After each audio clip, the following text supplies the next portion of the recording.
Dibawakan khas oleh Old Town White Coffee. Segarkan pagi anda dengan secawan kopi. #Kopi dulu, makan dulu.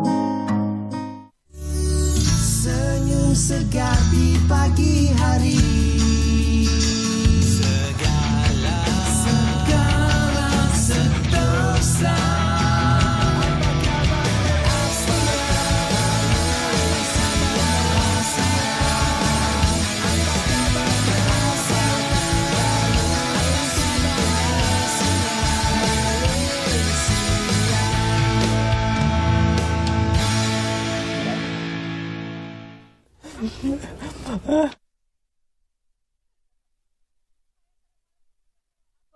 Apa khabar Malaysia? Anda bersama saya, Pasha Rahim. Hari ini kami bersiaran seperti biasa secara langsung dari Wisma Bernama. Saya ditemani teman pengacara. Saya rasa macam dah lama tak bertemankan jejaka yang di sebelah saya ni hari ini. Pasti kerinduan itu semakin menebal. Cik. Sangat. Di awal pagi ni saya tak boleh lah pagi-pagi sebab bila ada orang buat lawak pagi. Tapi kita mulakan pagi kita dengan ceria hari ini. Yang penting. Assalamualaikum. Selamat pagi seluruh rakyat Malaysia. Salam kerajaan perpaduan kita kali ini. Banyak perkembangan menarik dan juga sedikitlah sari informasi yang saya bagikan. Memandangkan kerana semangat yang dibawa oleh Perdana Menteri Malaysia yang ke-10. Dan dimaklumkan pagi ini yang menariknya perjumpaan berlangsung di antara Perdana Menteri Malaysia yang ke-10 bersama dengan Yang di-Pertuan Agong di Istana Negara. Betul. Yang antara lain dikabarkan yang dilaporkan oleh media dikabarkan akan wujudnya pembentangan nama-nama sedaran kabinet, tetapi kesahihan itu nanti kita dengarlah sama ada Perdana Menteri ke-10 akan bagi maklumkan kepada kita dalam sidang media, mungkin ada ataupun tidak situasi itu berlaku. Cuma yang pasti kita semua masih menantikan siapakah ahli-ahli kabinet yang akan dibentuk di dalam kerajaan Malaysia, khususnya kalau kita ni kita mestilah Kementerian Komunikasi dan nak tahu media. siapa bos betul, kita kan. Betul. Jadi kita nantikan siapakah agaknya yang akan membarisi kabinet baru yang akan diketuai oleh Perdana Menteri baru kita Datuk Seri Anwar Ibrahim. Baik, kita nak teruskan Nila, tapi sebelum apa-apa tu sebenarnya Dini, pagi-pagi ni kita gelak-gelak juga, tapi yang penting kita kena sarapan dulu. Dah sarapan ke belum? Dah tahu dah jawapannya kan. Tapi tak, yang pentingnya setiap pagi tu kita kena mulakan hari kita dengan sarapan yang berkhasiat. Yang penting kopi dulu, makan dulu, dan makan antara sarapan yang kita boleh pagi-pagi ni. Oh, tak kopi lah, apa lagi? Itu antara yang terbaik lah. Kalau saya kopi lah dulu kan. Kopi Sarapan lah nanti dulu, tapi minum kopi tu penting untuk waktu pagi. Betul. Baik, ini satu laporan menarik untuk kami kongsikan kepada anda, bercakap tentang semalam berkaitan tentang hari HIV sebenarnya, dan antara yang menariknya adalah tentang jangkitan baharu HIV ni di Malaysia menurun 70% dalam tempoh 20 tahun sebagaimana telah pun rekodkan oleh Kementerian Kesihatan Malaysia.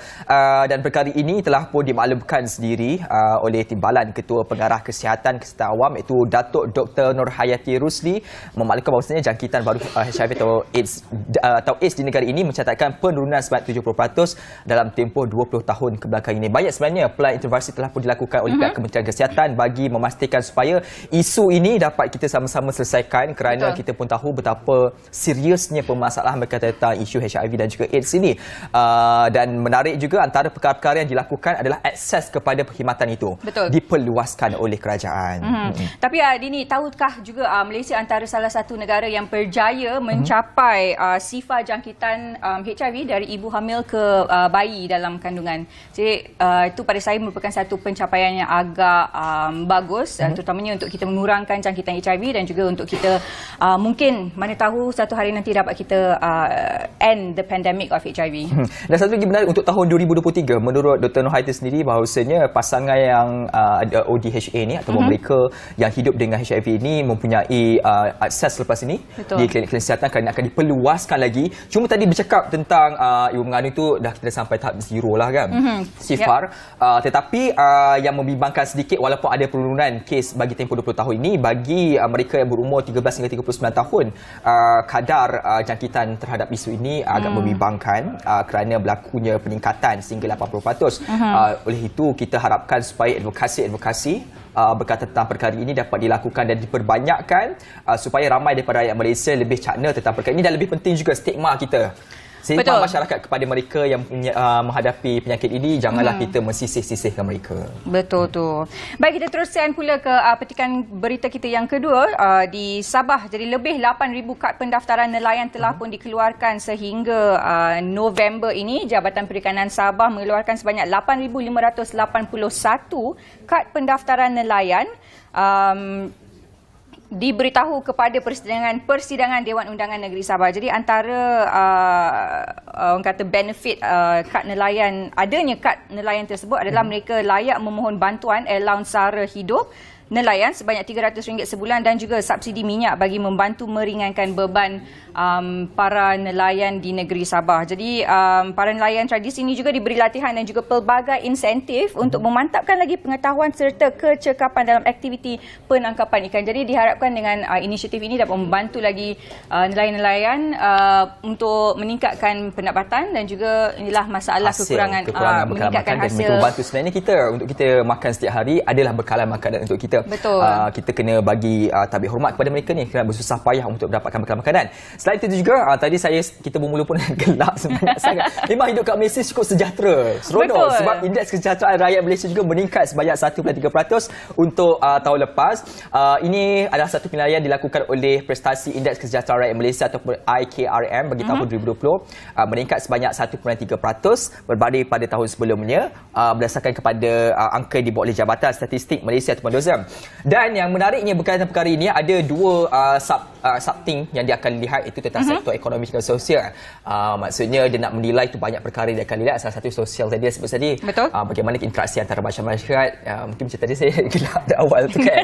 Sejahtera lah kita, insya-Allah, mudah-mudahan. Pagi ni kita pun berasa dalam keadaan happy gulaki je lah kan hari Jumaat ni. Yelah, hari Jumaat kita dah nak ke hujung minggu. Kita nak ke hujung minggu. Kita nak bercuti. Hujung tahun ni kan. Baik, itu antara yang menarik dan pastinya kita nak saksikan juga apakah laporan cuaca sebab ni hujan sekejap hujan. Hari tu hujan agak lebat juga di Kuala Lumpur. Ya, banyak juga kawasan yang telah dinaikkan air, dah banjir. Jadi kita nak peka dengan keadaan sekeliling. Kita nak lihat dulu ramalan cuaca buat hari ini dan seterusnya ke bilik berita bersama teman penyampai kami di sana.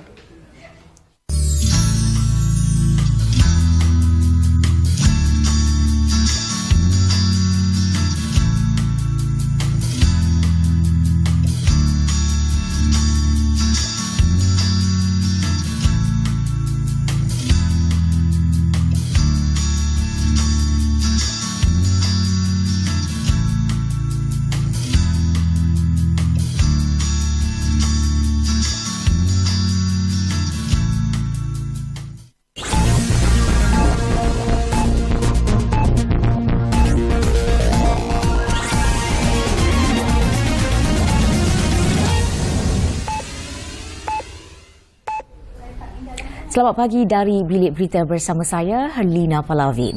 Perdana Menteri Datuk Seri Anwar Ibrahim berkata perbincangan mengenai pelantikan barisan Kabinet kini hampir selesai dan berharap ia dapat diumumkan dalam masa terdekat. Datuk Seri Anwar yang juga pengurusi Pakatan Harapan dalam pada itu berkata beliau akan menghadap Yang di-Pertuan Agong Al-Sultan Abdullah Riayatuddin Al-Mustafa Billah Shah di Istana Negara pada 8 pagi hari ini.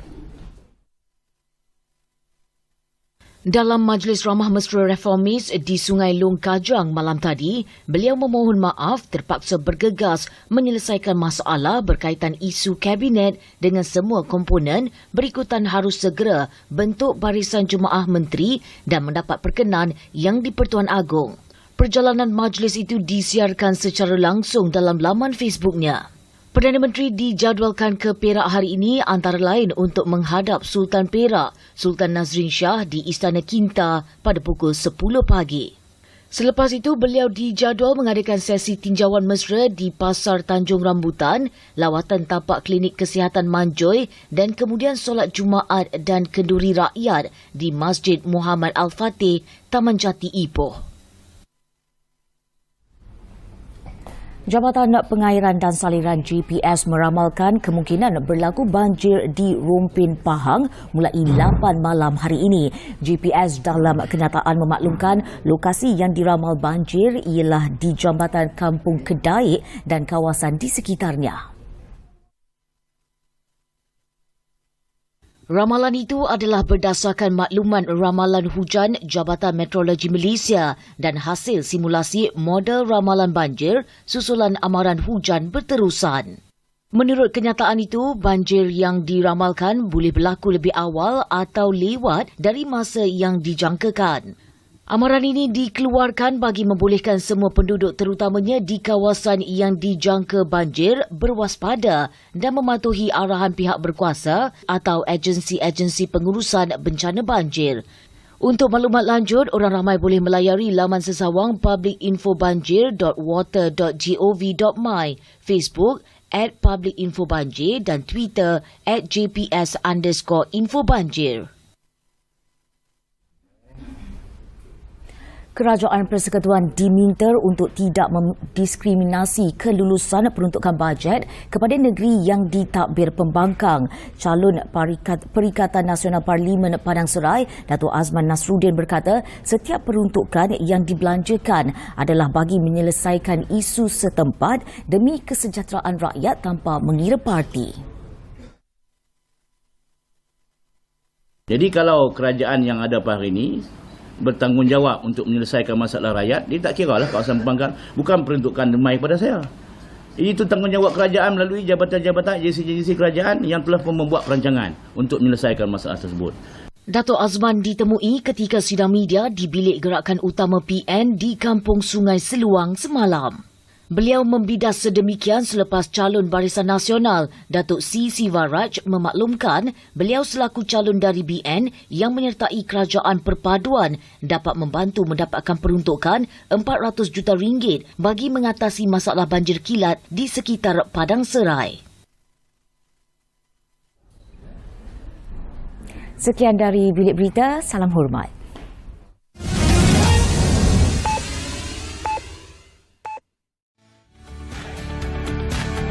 Tanggal 3 Disember setiap tahun merupakan hari yang cukup istimewa buat golongan orang kurang upaya OKU di seluruh dunia. Ianya mula diperkenalkan oleh Pertubuhan Bangsa-Bangsa Bersatu PBB pada tahun 1992. Hari yang cukup istimewa buat warga OKU ini bukan sahaja sebagai acara kemuncak bagi meraihkan dan mengiktiraf golongan ini, tetapi juga memberi kesedaran kepada masyarakat awam mengenai golongan istimewa ini. Di Malaysia, sambutan Hari OKU yang dilaksanakan setiap tahun merupakan manifestasi penghargaan rakyat Malaysia kepada kumpulan istimewa ini. Pelbagai kejayaan yang telah dicapai oleh golongan OKU di Malaysia sama ada dalam sektor ekonomi, perkhidmatan, malah dalam bidang pendidikan. Ayo sama-sama kita bangkit membina dunia pasca COVID-19 yang inklusif, aksesibel dan mampan bagi orang-orang upaya. Di sebalik kekurangan fizikal yang mereka hadapi, ianya tidak pernah menjadi penghalang kepada golongan OKU ini untuk terus cemerlang di pelbagai lapangan. Tahun 2020 turut mencatatkan sejarah istimewa kerana buat pertama kalinya pengerusi bernama bukan sahaja dipegang oleh wanita tetapi juga seorang senator yang mewakili golongan OKU.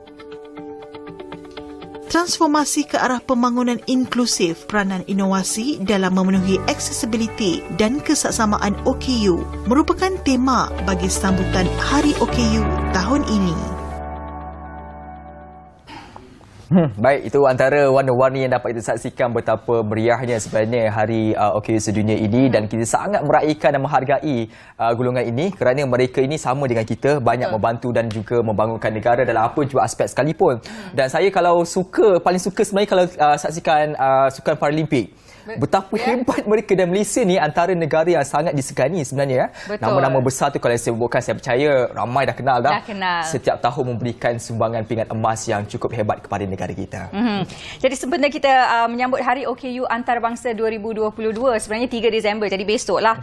Dan juga sambutan Hari Braille sedunia bersama kami di studio pada hari ini kita ada Encik Silaturahim Dahman merupakan pengerusi eksekutif merangkap Ketua Pegawai Eksekutif Yayasan Orang Buta Malaysia dan juga Profesor Datuk Dr. Yasmin Hussein, Dekan Fakulti Pendidikan dan Pengajian Liberal City University Petaling Jaya. Assalamualaikum dan selamat datang ke Apa Khabar Malaysia pada hari ini. Salam. Baik, kita mulakan sambutan atau perbincangan kita tentang sambutan Hari OKU Hari OKU antarabangsa sebenarnya. Mungkin boleh mulakan dengan Prof nak beritahu kita apakah tema sambutan untuk tahun ini. Okey, terima kasih banyak. Assalamualaikum warahmatullahi wabarakatuh dan salam sejahtera. Memang kalau ikutkan tema kita pada tahun ini agak panjang sedikit. Ya, iaitu transformasi ke arah pembangunan inklusif. Peranan inovasi dalam memenuhi accessibility dan kesesamaan OKU. Jadi di sini kita lihat ya bahawa kita melihat kepada Sustainable Development Goal kita yang ke-8, yang ke-10, yang tadi Cik Ashraf sebutkan juga tentang peranan yang dimainkan oleh OKU kita dalam sukan-sukan Paralimpik. Malaysia memang gas lah. Ya, kita selalu memang menantilah pingat-pingat yang menangi. Jadi sebenarnya kat sini kita nak melihat kepada salah satunya bila kita sebut tentang transformasi, kita nak melihat kepada employability, iaitu OKU kita mendapat hak mereka untuk bekerja, terutama bila kita kata Malaysia nak mencapai kepada 1%. So we still have not reached, kita masih belum lagi mencapai ke tahap itu. Ada organisasi yang dah capai, tetapi banyak organisasi belum capai. Jadi kita nak melihat bagaimana transformasi ini dapat kita laksanakan di Malaysia supaya OKU kita ini mendapat peluang pekerjaan. Selain daripada itu, kita juga nak melihat kepada kesamarataan, hak sama rata ya bagi OKU kita ini. Bagaimana kita nak buat dalam pendidikan, dalam politik. Kita tengok YB Rasadibah kita dah jadi senator. Kita nak pastikan lepas ini besok akan ada lagi golongan kita, golongan OKU kita yang mendapat hak untuk bersama-sama dalam parlimen dan sebagainya. Dan kita juga nak melihat kepada kesamarataan anak-anak ini dan melihat kepada bagaimana inovasi dapat dilaksanakan, terutama bagi menonjolkan, kita nak tonjolkan keupayaan anak-anak kita ni. Saya selalu sebut anak-anak kita because kita dah biasalah bekerja dengan anak-anak OKU ni. So saya lebih senang bercakap anak-anak kita. You know, mereka ni lah adalah anak-anak yang kita patut santuni supaya masa hadapan mereka kita nak tengok hala tuju mereka ke mana, and kita nak pastikan mereka ni ada hak sama rata dengan yang lain.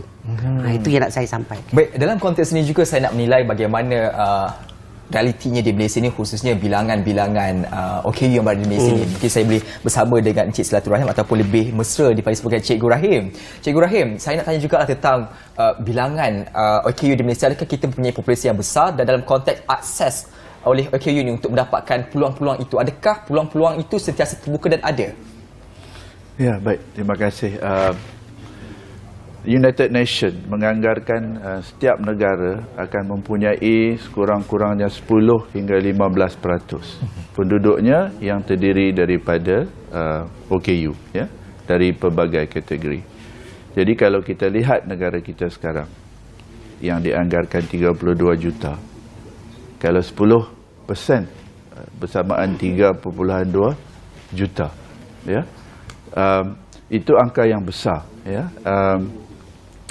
OKU penglihatan saja seperti saya ini yang berdaftar dengan Jabatan Kebajikan Masyarakat sudah melebihi 50,000. Tetapi itu tidak termasuk yang belum berdaftar. Jadi kalau kita tengok dalam konteks tema Hari OKU tahun ini, ya, iaitu transformasi ke arah pembangunan inklusif, apalagi itu bagaimana inovasi, ya, dapat membantu untuk mencapai accessibility dan kesesamaan OKU. Sebenarnya tema ini, ya, melaung-laungkan satu perubahan ataupun satu pengijrahan, ya, dalam dasar polisi dan juga undang-undang, ya. Bila kita menggubal sesuatu undang-undang, contohnya Akta Orang Kurang Upaya 2008, ataupun apa-apa juga bentuk polisi, dasar, ya, pelan tindakan untuk golongan ini, kita melihat kepada perubahan keseluruhan ekosistem, ya, yang melibatkan komuniti ini. Dasar yang dibuat untuk mereka hendaklah bersifat mesra OKU dengan mengambil kira pandangan mereka, ya. dan pelibatan mereka dalam penggubalan undang-undang atau sesuatu dasar itu. Jika dasar tak dapat diterjemahkan ke dalam bentuk tindakan yang membawa impak kepada golongan ini, ya, maka dasar itu boleh dikatakan tidak membawa kesan lah, ya. Jadi sesuatu perubahan yang kita buat harus melihat kepada institusi, ya, dan agensi-agensi yang mengendalikan kumpulan ini, bukan setakat kepada melihat kepada pemerkasaan OKU secara individu, ya. Malahan institusi, agensi, pihak berkuasa tempatan, ya, dan malahan di peringkat kerajaan persekutuan, ya, harus melihat yang pembangunan OKU itu adalah agenda penting di dalam negara kita. Ia bukan setakat agenda yang bersifat kebajikan. Kerana selagi kita melihat pembangunan inklusif, ya, inovasi dan sebagainya ini di tahap kebajikan, maka selama itulah, ya, kita akan mewujudkan mentaliti dan mindset welfareism yang saya panggil di kalangan OKU ini, yang lebih suka menunggu dan mendapat faedah. Sebaliknya, kita harus melihat kepada pengijrahan, ya, daripada mentaliti menunggu dan mendapat faedah itu kepada mentaliti yang ingin menyumbang kepada pembangunan negara dalam semua aspek, termasuk politik, ekonomi, sosial, ya. Kalau OKU nak bertanding di peringkat pilihan raya, silakan, ya. Kita tidak harus mencari alasan untuk menidakkan kehendak mereka itu. Ya, itulah, ya, yang saya rasa ingin dilaung-laungkan oleh tema tahun ini. Mungkin sama ada Prof ataupun Cik Rahim boleh ceritakan sikit. Bila dalam 2-3 tahun yang lepas ni, dengan negara berhadapan dengan pandemik, apakah mungkin kesan ataupun impak yang besar yang dihadapi oleh golongan dan komuniti OKU? Adakah ia masih dirasakan sehingga hari ini ataupun mungkin telah pun beransur pulih?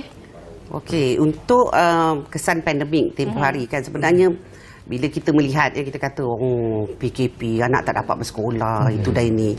Tapi sebenarnya kesannya sangat positif. Pada saya lah sangat positif. Di mana selama ini kita melaung-laungkan untuk ibu bapa melibatkan diri dalam pendidikan anak-anak.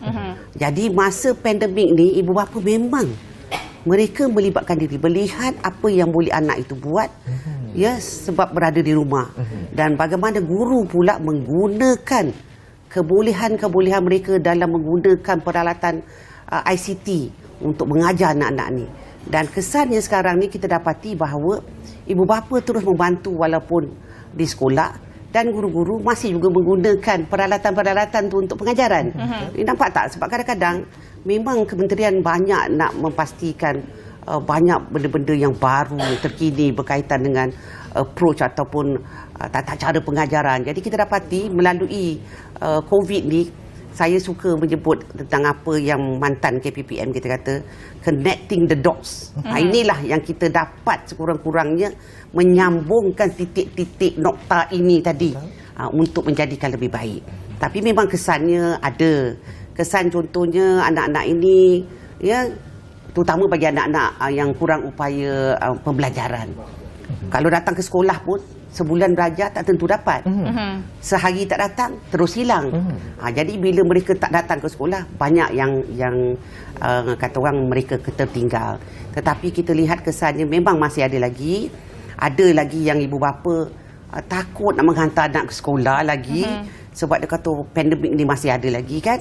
Tetapi kebanyakannya telah mula sedar tentang kewajipan mereka terhadap apa yang mereka boleh laksanakan bersama dengan guru-guru bagi kemenjadian anak-anak ni tadi. Memang kita rasai.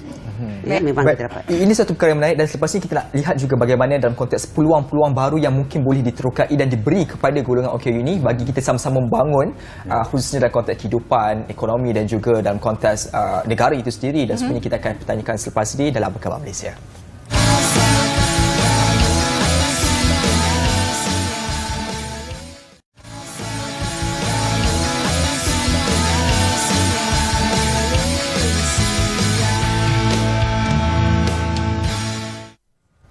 Baik, kita masih lagi bercakap tentang Hari OKU Antarabangsa 2022 dan juga sambutan Hari Bil Sedunia. Dan saya nak memahami isi hati golongan OKU ini lebih mendalam lagi. Maka saya nak bertanya kepada Cikgu Rahim. Cikgu Rahim, saya nak bertanya dari sudut hati dan juga sanubari golongan OKU ini, mungkin kami ini tidak perasan. Apa yang sebenarnya golongan OKU ini mahukan dalam konteks peluang-peluang itu supaya kita sama-sama dapat membantu antara satu sama lain? Baik, sebenarnya kalau kita tengok belanjawan tahun 2023 yang dibentangkan bulan lepas, sebanyak 1.2 bilion diperuntukkan untuk kategori OKU yang merangkumi pelbagai bidang lah, termasuk pendidikan, usahawan, kemudahan infrastruktur dan sebagainya. Jadi sebenarnya peluang-peluang ini diwujudkan untuk memberi peluang kepada mereka memenuhi kehendak dan keperluan mereka. Bila cakap tentang kehendak dan keperluan OKU ini, mungkin kehendak itu sama kerana OKU atau tidak adalah manusia yang mempunyai hati dan perasaan. Keperluan juga mungkin sama. Cuma yang berbeza adalah tata cara dalam mencapai kehendak atau keperluan itu. Sebagai contoh, ketika orang sibuk memanfaatkan social media sosial untuk menyampaikan sesuatu maklumat, OKU juga, khususnya orang OKU penglihatan yang tidak dapat membaca tulisan biasa itu juga ingin menggunakan kemudahan itu. Tetapi tata caranya berbeza. Mereka tidak membaca telefon pintar atau skrin dengan mata kasar. Mereka menggunakan perisian khas yang disebut perisian pembaca skrin. Yang menjadi halangannya apabila maklumat itu atau aplikasi itu atau ekosistem itu tidak dibangunkan dengan konsep mesra OKU.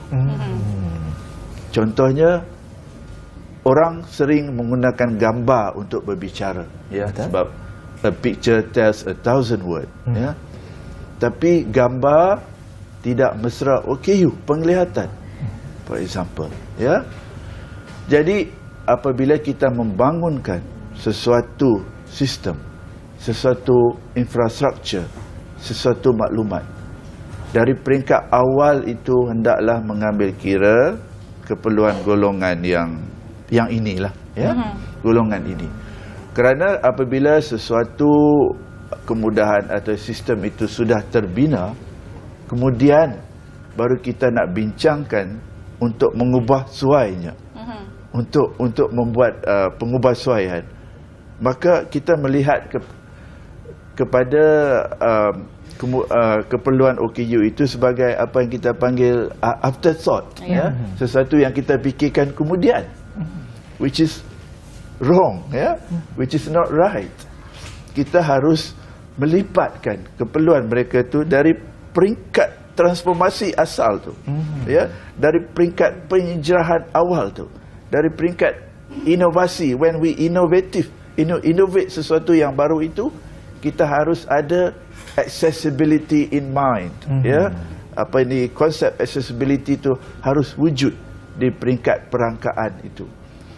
Jadi bila cakap tentang hati dan perasaan OKU ni, mungkin mereka akan berakhir dengan kekecewaan, apabila kemudahan yang ada itu tidak dapat dimanfaatkan sepenuhnya akibat daripada kekurangan fizikal yang ada pada mereka. Another example lah, kalau kita masuk restoran, menu-menu di dalam restoran, di dalam cafeteria, di dalam hotel dan sebagainya ni tidak disediakan di dalam bentuk yang boleh dibaca oleh orang yang tidak dapat melihat.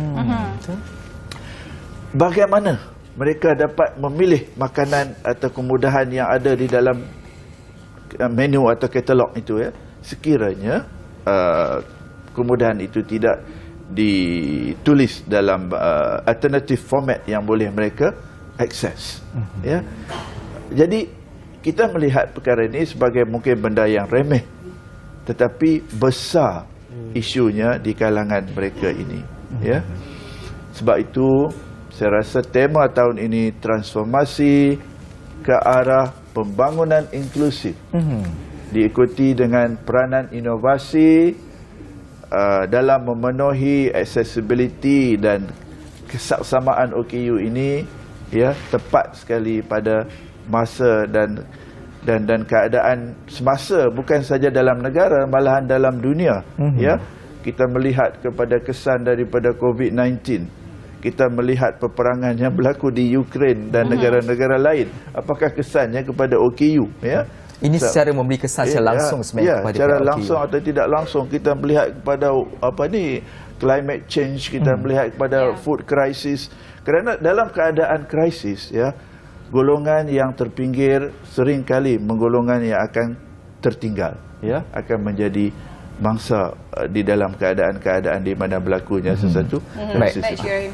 Kita nak bertanya kepada Prof. Di akhir ujung perbincangan kita, dia nak tanyalah mungkin harapan Prof sendiri, bagaimana negara boleh lebih memacu ke arah satu negara yang lebih inklusif untuk golongan OKU. Okey, bagi pendapat saya lah, bagi memacu ke arah inklusiviti bagi orang-orang OKU ini, kita kena pastikan bahawa, ya, semua orang kena faham. Semua orang kena ada, apa kata orang, perasaan dan awareness tu tadi. Sebab bila kita faham siapa, bagaimana dan apa boleh kita bantu, yang itu yang sangat penting. Sebab mereka ni mempunyai harapan dan aspirasi yang banyak. Betul. Ya. Dan kita di pihak Kementerian Pendidikan, yang saya sebagai mantan pengarah bahagian pendidikan khas yang menjaga semua anak-anak OKU ni, kita di bahagian pendidikan khas di Kementerian Pendidikan, banyak perkara yang telah kita laksanakan bagi memastikan anak-anak ni berjaya dan mempunyai masa hadapan. Tadi bila saya berbual dengan salah seorang OKU penglihatan, dia mengatakan bahawa persepsi masyarakat bahawa bila sekolah pendidikan khas ni maknanya bagi anak-anak golongan yang memang yang tak boleh buat apa-apa. Sebenarnya bila kita menjadikan sekolah, contohnya sekolah pendidikan khas setapak untuk anak-anak kurang upaya penglihatan, the students, anak-anak di situ mendapat 8A, 9A untuk SPM. Jadi masyarakat perlu mempunyai, ya, pemikiran bahawa apa yang disediakan oleh pihak kerajaan adalah untuk kemenjadian anak-anak ini.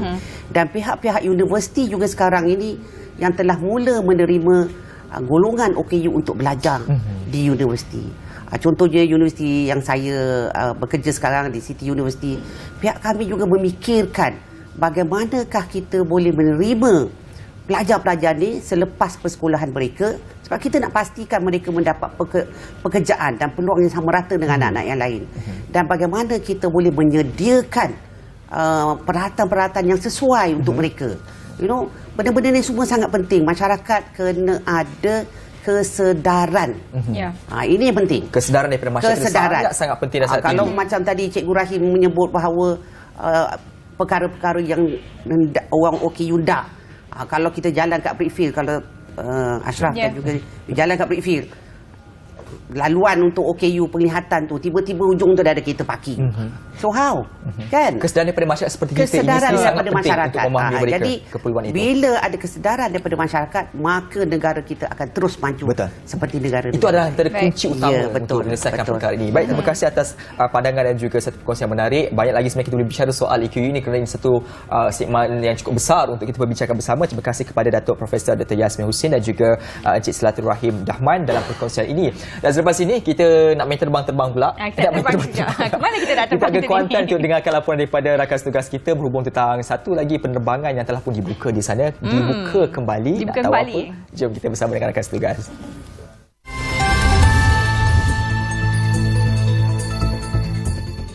Terima kasih rakan setugas. Sedikit perkongsian dan perkembangan di Pahang. Hari ini yang saya akan kongsikan bersama anda adalah mengenai syarikat penerbangan tambang rendah daripada Singapura yang kembali menjalankan operasi di Kuantan selepas 2 tahun terhenti akibat pandemik COVID-19. Syarikat Penerbangan Taman Rendah Singapura Scoot hari ini kembali meneruskan operasi bagi laluan terus dari Republik itu ke Kuantan selepas ia dihentikan selama 2 tahun akibat pandemik COVID-19. Timbalan Ketua Pengarah Perancangan Tourism Malaysia Iskandar Mirza Muhammad Yusof berkata, Pahang merupakan lokasi keempat di Semenanjung syarikat penerbangan itu menjalankan operasi selepas Kuala Lumpur, Pulau Pinang dan Pulau Langkawi. Menurut beliau, ini sekaligus menunjukkan keyakinan syarikat penerbangan itu terhadap sektor pelancongan di Malaysia yang merangkumi pelbagai aktiviti dan destinasi menarik. Katanya, Tourism Malaysia juga berharap dengan penerbangan ini akan merancangkan lagi aktiviti pelancongan terutama di Pantai Timur dengan kedatangan pelancongan antarabangsa. Penerbangan itu beroperasi 3 kali seminggu iaitu pada hari Rabu, Jumaat dan Ahad dengan waktu ketibaan di lapangan terbang Sultan Ahmad Shah pada 11.15 pagi selepas bertolak dari lapangan terbang Changi Singapura pada 10.15 pagi. Pahang merekodkan lebih 6.6 juta pelancong tempatan dan antarabangsa setakat September dan menyasarkan 8 juta pelawat menjelang akhir tahun ini. Iskandar Mirza berkata demikian pada sidang media di lapangan terbang Sultan Ahmad Shah di sini yang turut dihadiri Timbalan Setiausaha Kerajaan Pahang Bahagian Pembangunan Datuk Razihan Azharuddin. Turut diadakan di lapangan terbang itu adalah acara sambutan bagi menyambut ketibaan pertama penerbangan Scoot yang membawa 75 penumpang dari Singapura. Itu sahaja perkongsian saya dari Biro Pahang. Terima kasih rakan tugas di studio. Assalamualaikum dan jumpa lagi.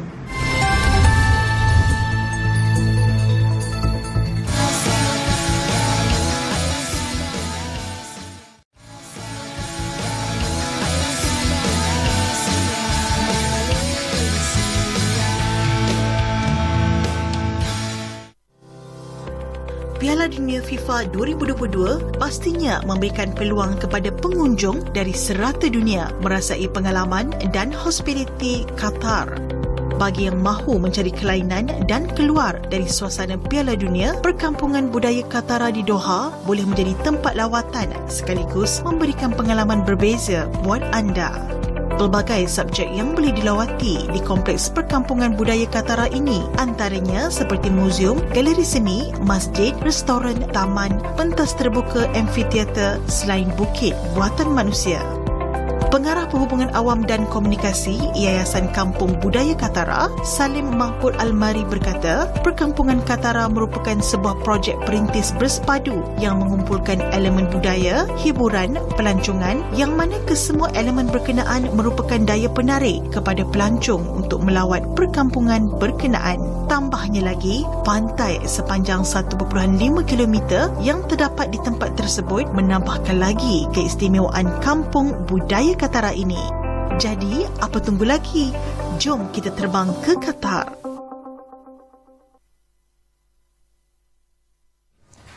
Baik, saya nak terbang ke Qatar. Tadi kita dah terbang ke Kuantan, sekarang nak terbang ke Qatar pula. Tapi kalau nak ke Qatar kena ada higher travel. Kita masih berada dekat sini lah.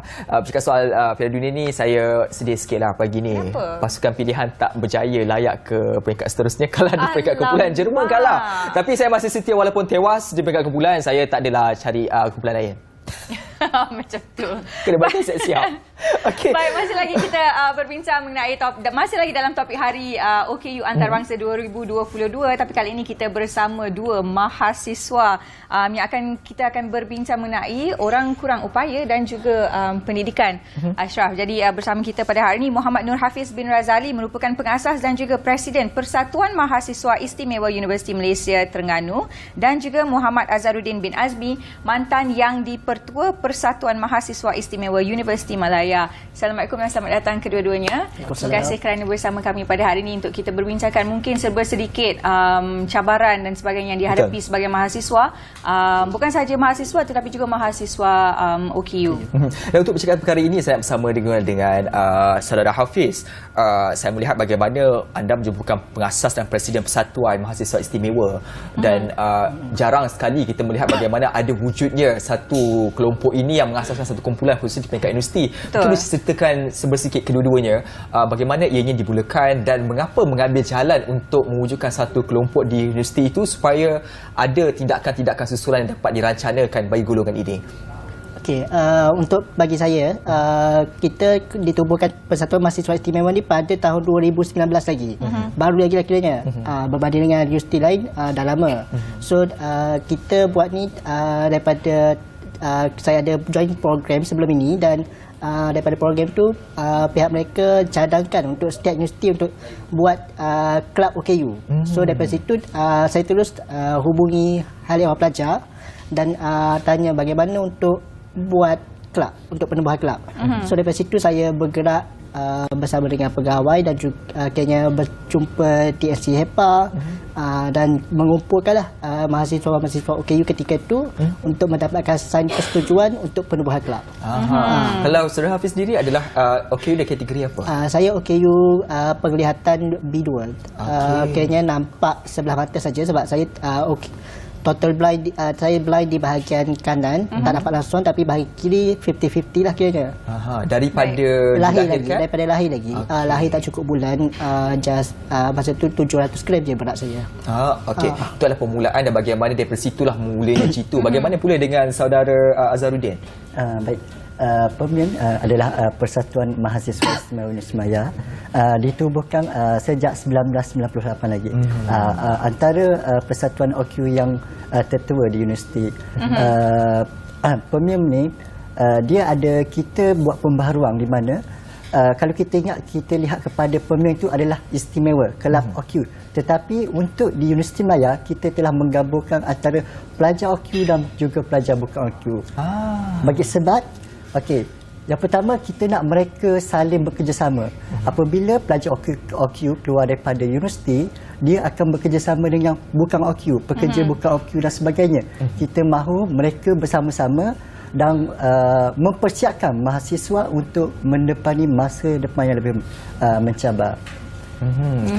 Dalam segi pengelasan OKU ni, mungkin kita mungkin boleh cerita kepada kami juga kan. Biasa kita yang nampak mudah, sebagai contoh penglihatan, yang antara bisu, fizikal yang secara fizikal ni. Tapi mungkin ada juga pengelasan OKU yang mungkin kita tak perasan, tapi mereka adalah sebahagian daripada OKU dan menyebabkan kadang-kadang itu kita tak mengambil cakna dengan mereka ini. Betul, kurang peka dengan perkara ini. kategori. Berkaitan tu, kalau melihat saya, mungkin orang tak tahu saya OKU. Sebenarnya saya seorang OKU fizikal. Mungkin orang tak akan nampak, menyebabkan ada beberapa isu yang menyebabkan kesukaran bagi saya. Contohnya, jika saya nak minta tolong, orang akan mempertikaikan. Buatlah sendiri. Sebab orang tak melihat saya sebagai seorang OKU. Betul. Sebenarnya saya OKU sejak tahun 2016, agak barulah sebenarnya. So saya OKU disebabkan oleh ketika saya umur 17, saya mengidap osteosarkoma ataupun kanser tulang tak 3. So daripada situ saya buat kemoterapi dan pembedahan. Saya terpaksa membuang tulang, peha dan juga lutut belah kanan dan digantikan dengan besi. Dan menyebabkan berlaku kecacatan lah. Sedikit fungsi dia tak sama, seperti saya tak boleh sujud, bersila dan sebagainya. Baik, saya nak bertanya pada saudara Hafiz. Tadi dah ceritakan memang OKU sejak dari lahir lagi. Mungkin boleh ceritakan sedikit sebagai seorang OKU penglihatan, cabaran-cabaran yang telah dihadapi mungkin daripada bangku sekolah sehinggalah sekarang di universiti ni. Di bangku sekolah, sekolah rendah saya belajar aliran biasa, aliran perdana biasa. Akhirnya kita kelas bersama dengan orang biasa.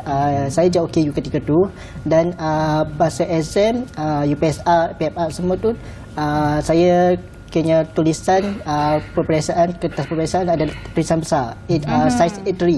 Memang nampak macam surat khabar lah. So daripada situ kita cubalah untuk adapt dengan orang normal yang lain. Kita pun normal juga, semua normal. So kita cuba adapt untuk belajar, untuk bersaing dengan mereka. And saya alhamdulillah lah, selepas daripada STPM saya dapat melanjutkan pelajaran ke UMT dan pada tahun 2018 akhirnya. Dan cabaran dekat universiti dia lain sikit. Sebab universiti kita kadang-kadang tu bersaing lebih kuat sebab kita kira lagi ramai lah yang bijak-bijak pandai semuanya. So kat situ cabaran dia lebih kuat dan juga saya dia kira pensyarah pun tapi pensyarah alhamdulillah beliau cakna dan juga tahu tentang OKU dan masa exam, masa pembelajaran dalam kelas pun saya menggunakan laptop dan duduk di hadapan sekali. Guna laptop. Kalau laptop tu kadang-kadang jeng ke apa tu, memang boleh katakan agak susah untuk belajar. Dan kalau dilihat cabaran ketika online, yang tu lagi cabaran sebab kita fokus 24 hour di laptop. Betul. Untuk buat assignment, untuk kelas semua di laptop. So kat situ cabaran lebih kuatlah untuk OKU penglihatan. Itu cabaran dalam konteks OKU penglihatan yang mungkin dah melalui fasa itu daripada kecil. Berbeza pula dengan saudara Azharuddin dalam konteks kerana masalah kesihatan dan ianya agak berbeza sedikit. Saya nak bertanya dalam konteks ini, cabaran yang dihadapi itu bagaimana dan saudara Azharuddin ini bagaimana anda menguruskan cabaran ini? Kerana wujud perbezaan yang sekiranya kalau boleh cakap agak ketara lah kehidupan itu kan berbanding dengan dahulu dengan sekarang. Bagaimana dalam konteks ini? Baik. Cabaran saya nak bermula daripada saya sekolah menengah. Sejak saya mengidap kanser umur 17 tahun. Sepatutnya saya SPM tahun 2015. Disebabkan saya buat pembedahan dan kemoterapi, saya sambung study pada tahun 2016. Lepas tu saya ada 3 fasa. Yang pertama, fasa pertama saya seorang OQ wheelchair, pengguna kursi roda selama setahun. Fasa kedua saya adalah fizikal dengan menggunakan tongkat, batuan sokongan untuk berjalan. Yang ketiga seperti hari ini. Apa yang saya nak sentuh di sini adalah bagaimana permulaan pihak sekolah, sekolah harian biasa iaitu sekolah menengah kewasaan penarik, bagaimana dia menerima seorang OQ berkursi roda untuk masuk ke sekolah, sedangkan pada waktu fasiliti tak ada. Betul. Okey. Yang pertama ini adalah sokongan daripada pendidik bagaimana untuk melihat seorang OQ untuk berpeluang untuk mendapatkan pendidikan dan seterusnya menjadi seorang yang lebih berjaya. Okey, berbalik apabila saya nak masuk sekolah tu, pihak sekolah telah menaik taraf sekolah dan telah membina laluan berkursi roda di sekolah-sekolah tersebut dan telah membina satu tanda khas untuk saya dan kunci itu juga dipegang oleh saya.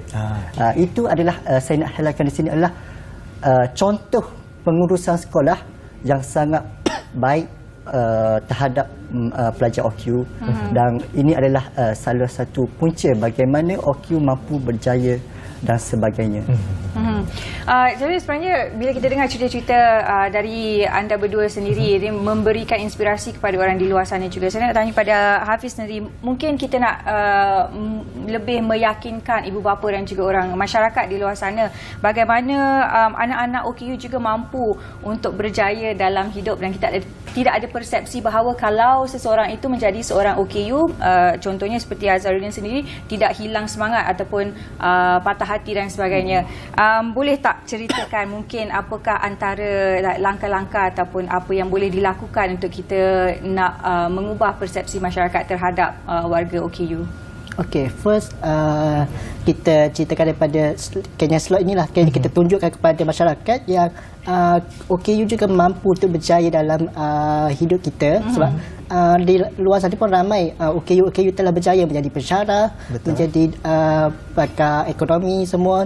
Jadi kat situ kita tunjuk kat mereka bahawa OKU juga boleh berjaya dan pihak ibu bapa juga kena ubahlah stigma sebab mungkin ibu bapa sebenarnya stigma mereka fikir OKU kalau masuk pendidikan khas just kita buat kraft tangan, buat pasu, buat menanam, benda tu je. So bila dah habis je pendidikan khas di sekolah menengah, kayaknya sampai kat situ, tak ada lanjutan. Tapi sebenarnya OKU ada juga di arus perdana, kayaknya macam sekolah-sekolah yang total bank yang kita sekolah biasa, harian biasa, tapi mereka belajar dengan cara mereka dengan menggunakan braille.